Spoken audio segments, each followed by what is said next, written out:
अब अगर फोटोसिंथेसिस को हम देखते हैं तो ये वर्ड जो फोटो है, ये आपको नजर आ रहा है। फोटो की मीनिंग है लाइट। फोटो की मीनिंग ही है लाइट। लाइट। और सिंथेसिस मीन्स बिल्डिंग अप और टू फॉर्म।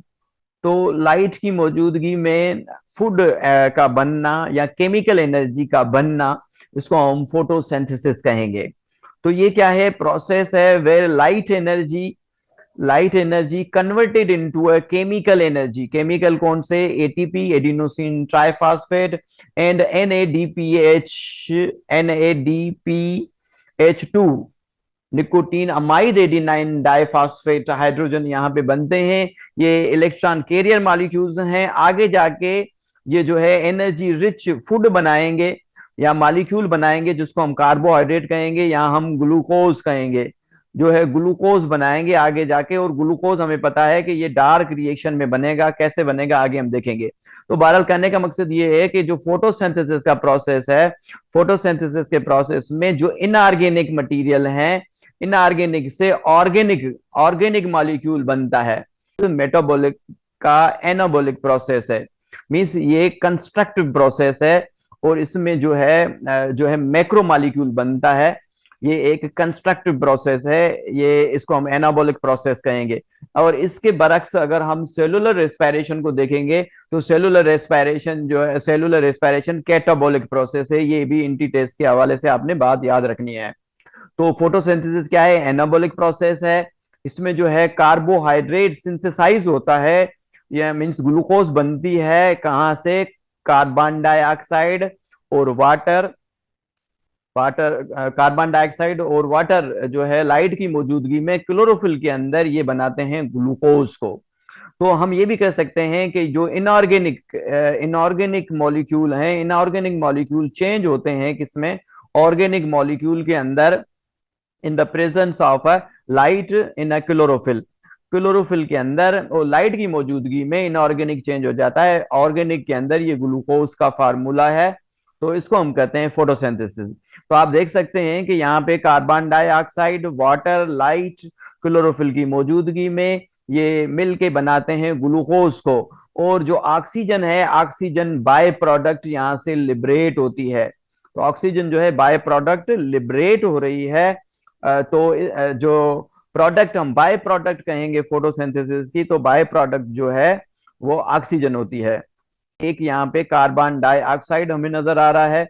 दूसरा हमें यहाँ पे वाटर नजर आ रहा है। तीसरा हमें यहाँ पे लाइट भी नजर आ रहा है। यहाँ पे चौथा जो किरदार है, 10 मिनट रह गए हैं तो जहां हम पहुंचे, वरना हम कल जो है इंशाल्लाह स्टार्ट करेंगे। जो चौथा जो है यहाँ पे पिगमेंट्स, यानी कि chlorophyll. Chlorophyll A, chlorophyll B, chlorophyll C, chlorophyll D, chlorophyll E, मगर ए और बी को हम फोकस करेंगे। और एक और जो पिगमेंट है, एक्सेसरी पिगमेंट्स है, कैराटिनाइड्स, उसको भी हम देखेंगे। तो हमें रोल्स देखने हैं, ये जो किरदार हैं, ये जो करेक्टर हैं, जैसे कार्बन डाइऑक्साइड, वाटर हो गया, लाइट हो गई, या जो पिगमेंट्स हैं, इन इन इनका काम देखना बहुत ही जरूरी है। जैसे कि हम सही तरीके से इजीली हम फोटोसिंथेसिस का जो प्रोसेस है वो हम समझ पाए। तो इन फोटोसिंथेसिस के प्रोसेस को समझने के लिए एक तो आपको ये क्लोरोप्लास्ट का पता होना चाहिए। और क्लोरोप्लास्ट के बाद ये जो जितने भी करेक्टर हैं, तो इनका रोल आपको पता होना चाहिए। तो सबसे पहले हम लाइट के रोल को देखते हैं। अगर रोल ऑफ लाइट देखेंगे तो लाइट का बड़ा अहम किरदार है। ये ड्राइविंग एनर्जी है। जैसे हमने कहा था कि जो अल्टीमेटिव या जो यूनिक सोर्स है लाइट की, वो सन है। तो ये जो सन है, ये यूनिक सोर्स है या अल्टीमेटिव सोर्स है। यहाँ से जो है लाइट आ रही होती है, जिस इस ये ड्राइविंग एनर्जी है। और इस सनलाइट को हम इलेक्ट्रोमैग्नेटिक जो है रेडिएशन कहते हैं, जहाँ इसको हम रेडिएंट कहते हैं, या इसको हम जो है सोलर एनर्जी भी कहते हैं। ये सब इसके नाम है। अगर लाइट को देखेंगे तो लाइट की जो नेचर है, ये ड्यूअल नेचर है। तो इसकी जो ड्यूअल नेचर होने की वजह से ये एज अ पार्टिकल्स भी हैं और एज अ वेव्स भी हैं। तो ये जो पार्टिकल्स हैं जिसको हम फोटान कर रहे हैं, यहाँ पे ये फोटान की सूरत में लाइट गिरती है। और ये जो फोटान है, इन फोटान्स के अंदर पैकेट्स ऑफ एनर्जी होती है, या हम कहें कि अमाउंट ऑफ एनर्जी होती है। और इस अमाउंट ऑफ एनर्जी को हम क्वांटम कहते हैं। तो ये जो एनर्जी, सोलर एनर्जी आ रही है, इसको हम फोटॉन कह रहे हैं, और इसके अंदर पैकेट्स ऑफ एनर्जी होती है जिसको हम क्वांटम कह रहे हैं। तो ये जो दूसरी जो ड्यूल नेचर, ये जो दूसरी इसकी नेचर है सोलर एनर्जी की, तो इसकी दूसरी नेचर क्या है कि ये इसकी जो लाइट की जो ट्रेवलिंग होती है यूं स्ट्रेट नहीं होती, वेवी फॉर्म में होती है, वेव की फॉर्म में होती है। तो इसकी दो नेचर हैं, एक पार्टिकल है, तो ये जो लाइट है ये वेव की फॉर्म में, ये वेव की फॉर्म में यूं ट्रेवल करती है, ट्रेवलिंग इसकी वेव की फॉर्म में होती है। और इस की जो एक वेव है बिलफर्ज यहाँ से वेव स्टार्ट हुई है और यहाँ पे ये वेव खत्म हुई है। तो इस वेव की जो मेजरमेंट है, इस वेव की जो हम मेजरमेंट करते हैं वो नैनोमीटर्स में करते हैं। याद रखिएगा, नैनोमीटर्स में हम वेव लेंथ मेजर करते हैं। और यहाँ पे एक और बात आपने याद रखनी है कि जो शॉर्टर जिसकी वेवलेंथ होगी उसमें जो एनर्जी है, इसके अंदर एनर्जी ज्यादा होगी। याद रखनी है आपने बात, ये बिल्कुल नहीं भूलनी कि जिसकी वेवलेंथ शॉर्ट होगी उसमें जो है एनर्जी बहुत ज्यादा होगी, और जिसकी वेवलेंथ जो है लॉन्गर होगी उसमें जो है एनर्जी कम होगी, लो एनर्जी होगी। ये आपने बात याद रखनी है, बिल्कुल नहीं भूलनी है। तो देखें, ड्राइविंग एनर्जी है लाइट, और जो सनलाइट है अल्टीमेटिव या यूनिक सोर्स है, इसको इलेक्ट्रोमैग्नेटिक, रेडिएंट या सोलर एनर्जी भी हम कहते हैं। इसकी ड्यूअल नेचर है लाइट की, और इसमें जो है पार्टिकल्स या वेव्स दो नेचर्स हैं इसकी। तो फोटॉन जो है की सूरत में ये लाइट गिरती है और इसमें पैकेट ऑफ एनर्जी होती है जिसको हम क्वांटम कहते हैं, और वेवी फॉर्म में ये मूव करती है। तो अगर हमें लाइट्स के मजीद और रोल को समझना है तो तीन जो मैंने हेडलाइनिंग यहाँ पे दी हुई है इनको समझना बहुत ही जरूरी है, तभी हम लाइट के रोल को समझ पाएंगे। एक इलेक्ट्रोमैग्नेटिक स्पेक्ट्रम है, दूसरा एब्जॉर्प्शन स्पेक्ट्रम है, तीसरा जो है एक्शन स्पेक्ट्रम है। इनको समझेंगे तभी हम जो है लाइट के रोल को और मजीद हम समझ पाएंगे। अगर हम इलेक्ट्रोमैग्नेटिक स्पेक्ट्रम को देखें तो ये फुल रेंज है इलेक्ट्रोमैग्नेटिक रेडिएशंस की। आपके बुक में एक फिगर दी हुई है, मैं वो मुलाहिजा करता हूं आपके सामने, तो जैसे हम समझ पाए कि जो है इलेक्ट्रोमैग्नेटिक स्पेक्ट्रम क्या है।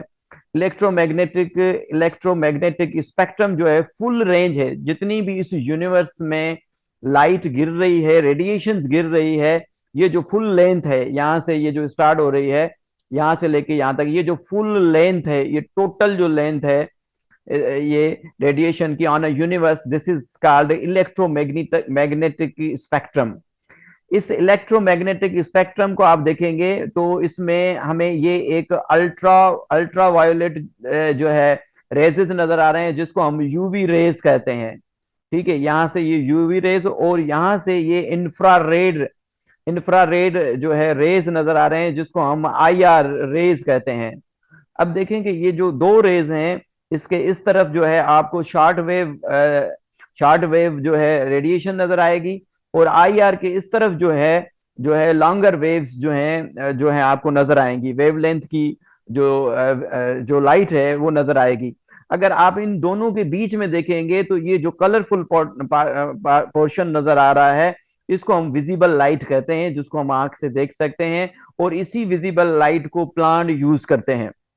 तो यहां से अगर हम यूं फोकस करें इसको, तो हमें ये जो इसकी रेंज नजर आती है, इसमें जो वेवलेंथ्स, लाइट की वेवलेंथ्स की जो लाइट आती है और उनकी जो वेवलेंथ है नैनोमीटर्स में हम देखेंगे तो 380 से ये स्टार्ट होती है, 380 से लेके 750। आपके बुक में 780 दिया हुआ है, फेडरल में 750 है, तो 780 को हम कंसीडर करेंगे तो यहां तक ये जो है रेंज आ जाती है, ये विजिबल लाइट है। तो देखें, ये सवाल आ सकता है कि द पोर्शन और part of electromagnetic spectrum which is visible, तो आ सकता है कि 380 टू 780 नैनोमीटर वेवलेंथ की लाइट है जो ये विजिबल है। तो अगर यहाँ पे हम देखेंगे 380 से इस तरफ जितनी भी वेवलेंथ की लाइट है ये सारी शॉर्ट वेवलेंथ की लाइट है, और इसके अंदर एक आ जाती है गामा, एक इसके अंदर जो है एक्स रेज आ जाती हैं, और जो तीसरी है ये यूवी वेव्स है। तो in between the UV waves and IR waves the visible portion of a light is present, जिसके 7 कलर्स होते हैं। तो इस तरफ जैसे जैसे हम आगे जाएंगे, जैसे रेडार है, एफएम है, टीवी है, शॉर्ट वेव्स है, एएम है, ये लॉन्गर वेव्स की जो है लाइट जो है लाइट्स हैं, वेवलेंथ की लाइट्स हैं। तो इसके अंदर ये वाला जो पोर्शन आपको नजर आ रहा है, ये कलरफुल पोर्शन, ये विजिबल लाइट है। तो ये किसके दरमियान मौजूद है? 380 से लेके 780 की वेवलेंथ की जो लाइट है उसमें ये मौजूद होते हैं, और इसके 7 कलर्स होते हैं।